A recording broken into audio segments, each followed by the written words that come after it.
বিশ্বের উন্নত দেশগুলির মধ্যে জাপান হচ্ছে একটি, এবং প্রথম সারির উন্নত দেশকে ধরা হয়, জাপানকে প্রথম সারির উন্নত দেশ হিসাবে ধরা হয়। তো জাপানিজরা কিভাবে গুণ করে এখন সেইটা আমরা একটু দেখে নিই।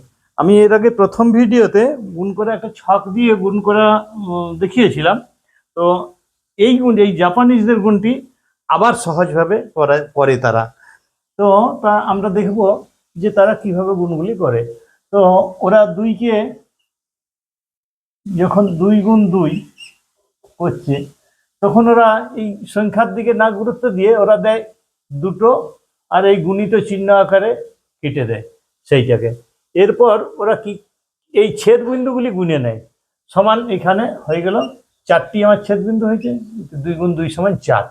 তো এইখানে যখন আবার 2 গুণ 3 হয়, তখন আবার এখানে একটি লাইন বাড়ি দিল, তার মানে এখানে দুটি আর এইখানে 3টি, তার মানে এখানে আমার ছেদবিন্দু হয়ে গেল 2 গুণ 3 সমান হচ্ছে 6। তো আবার যখন এরকম ভাবে 2 গুণ যখন 4, 2 গুণ 4, তখন ওরা কি করে, তখন ওরা করে যে 1 2 4টা 1 2 3 4 দিয়ে পরে ছেদবিন্দুগুলি গুনে নেয় 1 2 3 4 5 6 7 8।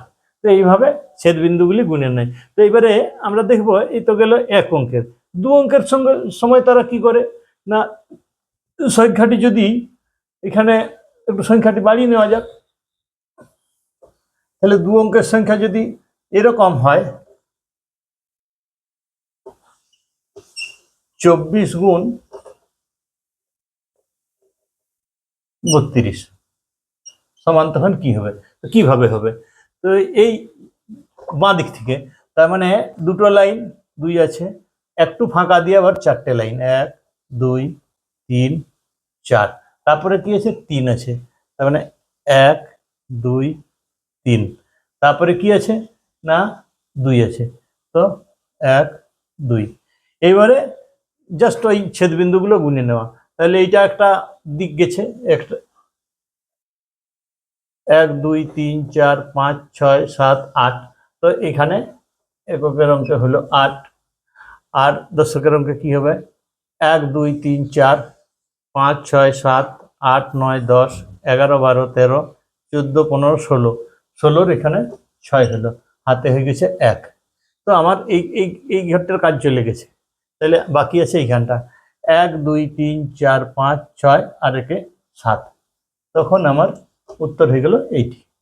তো আরেকটা দেখি 2 অঙ্কের করে কি দাঁড়ায়। তো এখন সংখ্যাটা যদি এরকম হয় 43 গুণ 52 সমান কি হবে।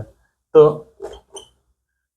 এটি তখন আরো কি হবে না, এদের থেকে আমরা লাইন টানবো, তার মানে এখানে প্রথমে আছে 4, তাহলে প্রথমে 4টি লাইন হবে 1 2 3 4, তারপরে কি আছে না 3, তখন হবে 1 2 3, তারপরে কি আছে না 5, তাহলে 5টি লাইন হবে 1 2, সরি একটু বেঁকে গেছে, বিন্দুগুলো গোনা যাবে না তখন, তাহলে 2 3 4 5, আর তারপরে কি আছে না 2 1 2 দুটি। এরপর আমরা দেখব কিভাবে হচ্ছে। তো এখানে আছে 6, তো এইটি এককের অঙ্ক 6।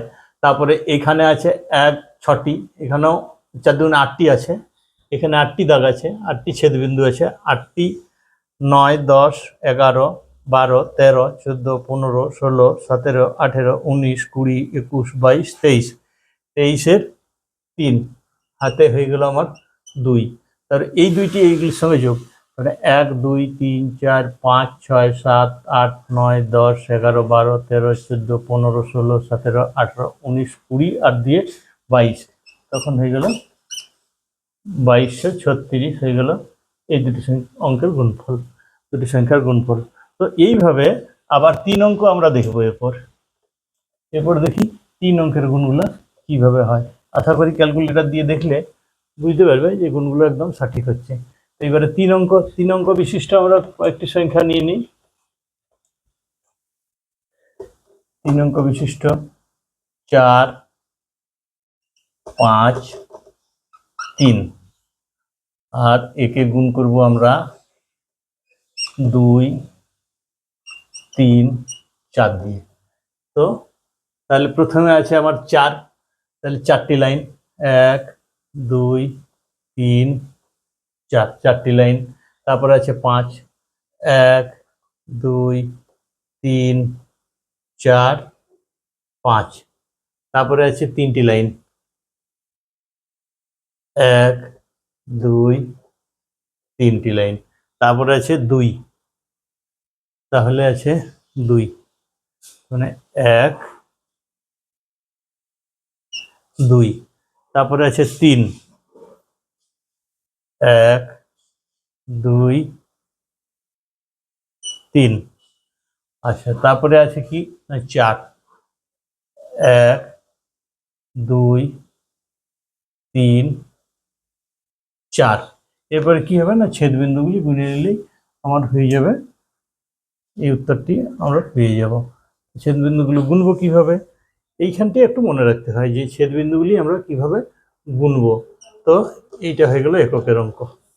তাহলে 1, 2, 3, 4, 5, 6, 7, 8, 9, 10, 11, 12, 12 2, হাতে কি না 1। তারপরে কোনগুলো গুণা হবে, তারপরে গুনবো যে এই দ্বিতীয় ঘরটি, তার মানে এইখানে আছে 3 3 9, 9, 10, 11, 12, 13, 14, 15, 16, 17, 18, 19, 20, 21, 22, 23, 24, 25, 26, 27, 28, 29, 29। আর এখানে হাতে আছে 1, 29 থেকে 30-এর 0, হাতে রইল 3। এখন হাতেরটা বেড়ে গেল 3। এরপরে কোনগুলি গুনবো না, এই মধ্যিখানের ঘরগুলি, এই যে এইগুলি। তাহলে হাতে 3 আছে, 3 আর এখানে 6, 6 3 9, 10, 11, 12, 13, 14, 15, 16, 17, 18, 19, 20, 21, 22, 23, 24, 25, 26, 27, 28, 29, 30, 31, 32, 33, 34, 35, 36, 37, 38, 39, 40। মানে 40-এর 0 হবে, হাতে হয়ে যাবে আবার 4। 40-এর 0 হবে, হাতে হয়ে গেল 4। তাহলে 4, 5, 6, 7, 8, 9, 10, 11, 12, 13, 14, 15, 16, 17, 18, 19, 20, 21, 22, 23, 24, 25, 26, 26-এর 6, হাতে হয়ে গেল 2। 2, 1, 2, 3, 4, 5, 6, 7, 8, 8 আর 2 10। তখন আমার হয়ে গেল এটি গুণফল 10,000, 1,06,002, 1,06,002। তো এইভাবে যদি আমরা গুণগুলো করি তাহলে অত্যন্ত সহজে কিন্তু আমরা প্র্যাকটিস করতে হবে। প্র্যাকটিস করলে আমরা অত্যন্ত সহজে বড় বড় গুণগুলো কিন্তু এই ছক আকারে অনেক কম সময়ে করতে পারবো, এবং যেটা হবে একদম সম্পূর্ণ নির্ভুল হবে। এখন আমি অনেক ধরনের গুণের মানে প্ল্যান পরিকল্পনা দিয়ে দিলাম, যার যেটা সুবিধা হবে সে সেটা অনুশীলন করে করতে পারে।